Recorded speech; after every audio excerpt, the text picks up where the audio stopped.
Virtual work environment, how technology is impacting the changes in the 21st century workplace. Basically, the concept of a virtual work environment um, is not necessarily a new concept. However, it is definitely a growing concept in the business landscape.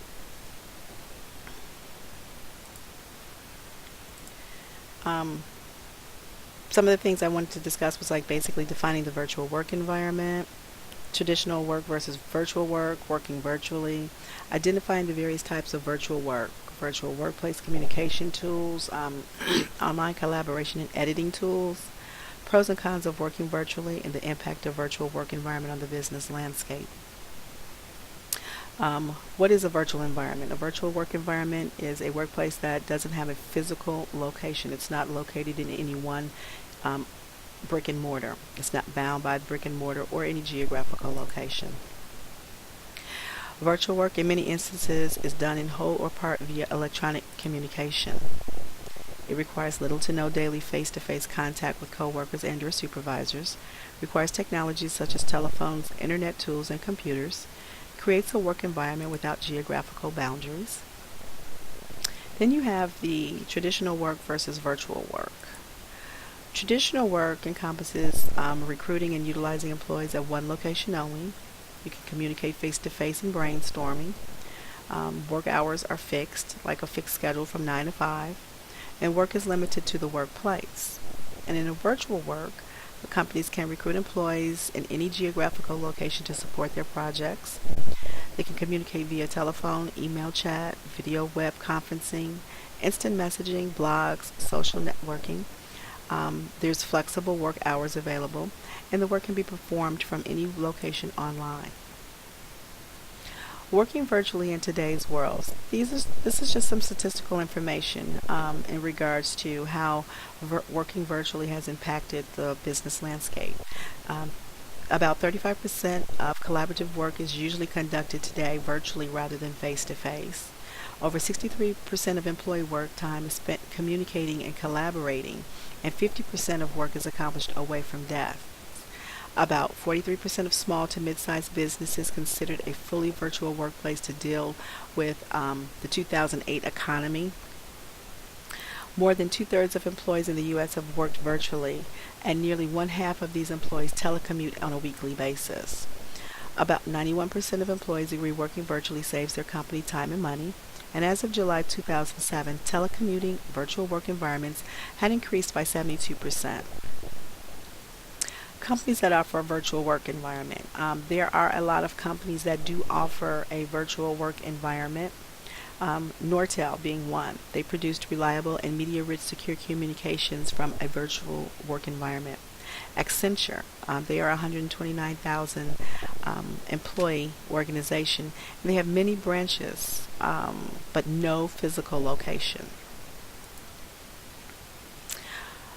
Working virtually changes the traditional concept of the office. A project manager could be located in Chicago while the developers are abroad in India. Stakeholders could be located anywhere from California, Singapore to Malaysia. Business analysts could be located in Japan and or Chicago. Project managers often could work from their home office 3 days a week and 2 days, and I just use the example of Atlanta home office. And it's a very acceptable means of a work environment. All parties use various technologies to communicate via online platforms such as Meeting Burner. They can share documents and edit through Google Docs. 85% of employees telecommute at least part of the week. 24% of the work is performed outside a physical brick and mortar location, and 48% of work done while telecommuting takes place outside of traditional business hours. 40% of employees report to a manager that may be located in another city, state, or country. Large companies such as IBM, Sears, Mazda, American Express, and Coca-Cola facilitate virtual collaboration and communication among employees and virtual meetings with clients. Approximately 2 million employees work virtually together with their coworkers and their management teams. And Working in a virtual workplace, there's several communication tools that are out there and available that will allow you to enable sharing of the designs, development, and information without physical location or face-to-face meetings. Include team discussions, surveys. SurveyMonkey is very popular, as well as surveys through Google Docs, calendars, task listings. You can upload, file transfer, virtual meeting rooms, team wikis, and there's other ones that are out there.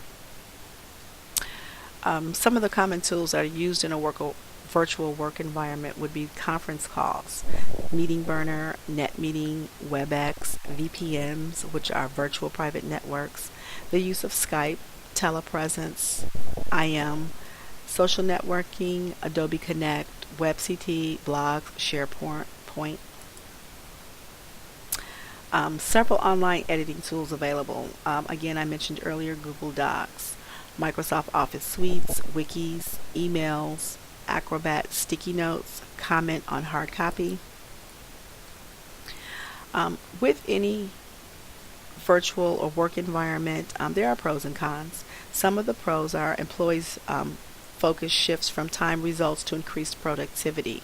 They don't have that in-house stress sometimes of feeling like their manager is like right around the corner or right there looking at what they're doing, and they're able to concentrate and increase their productivity. It does reduce organizational costs of maintaining a brick and mortar location, provides streamlined access to global components of the organization, giving a local presence, allows employees a more flexible schedule at home or in office, promotes work-life balance, offers opportunities to conduct meetings without expensive air travel, meeting locations, and it minimizes time zone conflicts with partner components that may be in different markets. Saves organizations relocation costs during reorganization and expansion. Some of the downside to a virtual work environment would be companies have an initial startup cost or an investment cost that may be slightly higher with new hires for setup and maintenance. Reduces equipment efficiency because equipment can vary from person to person. Even though they may have specs that your computer may need to have, you have the elements that how old is the computer, internet abilities. I mean, there are a lot of factors that could play into that. So just basically equipment limitations. It could also lead to intercultural or policy misunderstanding between teams, management, and individuals. It's very important when communicating virtually that you take into consideration your target audience and cultural differences. It also minimizes or reduces contact with major decision makers. Sometimes you have to wait for that turnaround or response time because you're not able to physically walk to a manager's office. Disperse team members, making personal communication very limited. And it can also blur the lines between personal and work balance if you're not careful. In short, technology has definitely increased the option for creating a virtual work environment within the 21st century. Again, it's not a new concept, but it is rapidly advancing. And with all of the ever changings with technology and information systems and information technology, it definitely is making working virtually in a work environment a very viable options in today's business landscape. These are some of the references that I used for the presentation. And it's just giving everyone just some information on how technology is impacting the changes in the 21st century workplace. Hope you enjoyed it.